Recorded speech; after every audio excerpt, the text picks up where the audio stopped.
O milagre eucarístico de Lanciano. Por volta dos anos 700, na cidade italiana de Lanciano, viviam no mosteiro de São Legosiano os monges de São Basílio, e entre eles havia um que duvidava que a hóstia consagrada fosse o verdadeiro corpo de Cristo e o vinho seu verdadeiro sangue. Certa manhã, celebrando a Santa Missa, no momento da consagração, ele viu a hóstia converter-se em carne e o vinho dentro do cálice em sangue. Depois de 1300 anos, esta preciosa relíquia se encontra na igreja de São Francisco, na mesma cidade. O exame das relíquias, segundo critérios rigorosamente científicos, foi efetuado em 1971 e outra vez em 1981 pelo professor Odoardo Linoli, catedrático de Anatomia e Histologia Patológica e Química e Microscopia Clínica, auxiliado pelo professor Ruggero Bertelli, da Universidade de Siena, na Itália.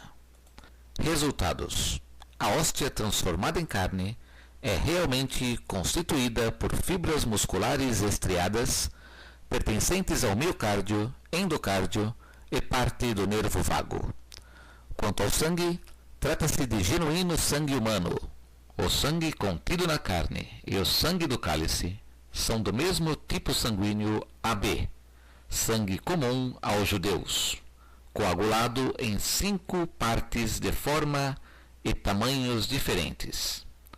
Estes 5 fragmentos, por terem a mesma densidade, deveriam ter pesos diferentes, mas cada fragmento pesa igual ao outro. E, para surpresa de todos, todos os fragmentos juntos têm o mesmo peso de cada um individual. O tipo sanguíneo é o mesmo que o professor Pierluigi Baima Bologni, da Universidade de Turim, identificou no Santo Sudário. A carne e o sangue se apresentam com uma estrutura intacta e sem sinais de alterações substanciais, sem qualquer tipo de conservante, apesar da ação dos mais variados agentes físicos, atmosféricos, ambientais, durante mais de 1300 anos. A carne e o sangue pertencem à mesma espécie humana.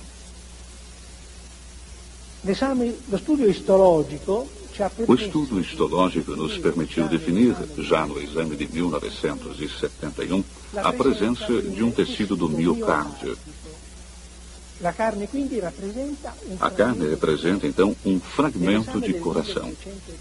No exame de 1981, isto é, depois de 10 anos, resultaram presentes também endocárdio e um ramo sutil do nervo vago.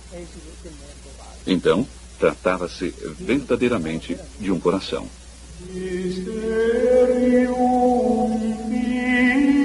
Os estupendos resultados médicos difundiram a notoriedade do milagre eucarístico de Lanciano, fazendo aumentar sem medida o fluxo dos visitantes e dos peregrinos. Não se deve esquecer também que o milagre foi muitas vezes, durante os séculos, objeto de acuradas verificações eclesiásticas. No sangue milagroso foram fracionadas as proteínas com o normal método da eletroforese sobre acetato de celulose. Foram encontrados valores que se inserem na situação normal, mas o perfil do conjunto varia notavelmente em relação à norma.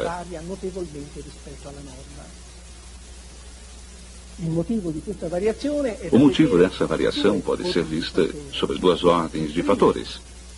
Uma amostra de sangue para um normal exame de eletroforese não é aceitável depois de 3, 4 dias, porque os resultados que fornece seriam certamente anormais. Além do mais, o exame de eletroforese é realizado sobre o soro do sangue, e ao invés, o sangue milagroso de Lanciano representa um sangue inteiro. Resta considerar que o coração do milagre eucarístico de Lanciano, que nós vemos nesse fotograma aumentado, na forma de uma seção transversal de um coração normal, é caracterizado por uma única ampla cavidade central. E aqui somos seguros que existem traços de uma membrana, a chamada membrana interventricular. É como se o coração se tivesse retraído para a periferia, e na extrema periferia vemos esses buracos, que são 12, e que indicam a passagem de pregos. Consequentemente, nos vem a explicação que o coração, sendo um tecido vivente, foi o encontro da contração do rigor mortis, que acontece normalmente no coração do cadáver humano. Esse rigor mortis fazia com que o coração se fechasse, e então os monges o esticaram e o fixaram sobre uma tábua de madeira. Nessa altura, o coração, que deveria contrair-se de qualquer maneira, em qualquer direção, não podendo fechar-se em direção ao centro, se retraiu na direção externa, tendo como referência um ponto fixo a parte periférica. Em conclusão, o milagre eucarístico de Lanciano compõe-se de uma carne miocárdio e de um sangue de natureza humana.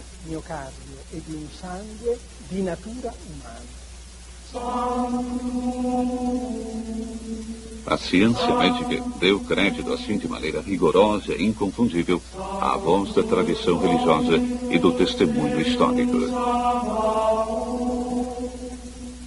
O mistério cristão não é contra, mas além da razão. A verdadeira ciência reconhece com lealdade que existem fatos que superam as experiências e que a verdade científica não é toda a verdade. Deus confirma sua doutrina através do milagre. O milagre de Lanciano e todos os outros milagres eucarísticos são a confirmação de Deus sobre a Eucaristia. Na Eucaristia está realmente presente Jesus Cristo. Não se trata de simbolismo, como afirmam os protestantes. O milagre de Lanciano aconteceu precisamente no momento da consagração.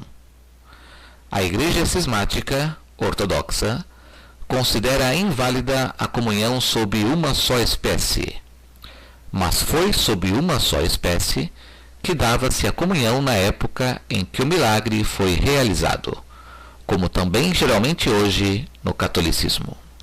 Devemos explicar a definição de milagre, que é confundido e banalizado por muitos que acham, por boa fé, mas sem estudos, que qualquer fenômeno que não se conhece seja um milagre.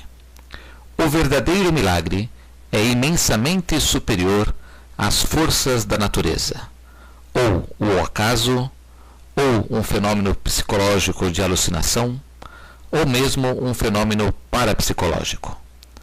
O verdadeiro milagre é a realização do impossível, mas não porque algumas pessoas acham que é impossível, e sim porque é verdadeiramente e cientificamente impossível. Também muitos confundem milagre com a graça de Deus ou com a divina providência. A graça de Deus e a divina providência são questões de fé, Deus agindo em nossas vidas. Mas quem não acredita vai explicar como coincidência, cotidiano ou qualquer outra explicação. Já o milagre não tem explicação a não ser explicação divina. A ciência fornece a certeza do milagre. É Deus agindo na natureza e superando-a, demonstrando e provando seu poder e seu amor. Os milagres são a assinatura de Deus para toda a sua doutrina. Cada aspecto doutrinário e dogmático, como no exemplo da Eucaristia, contém muitos milagres, provando a revelação e confirmando a sua Igreja.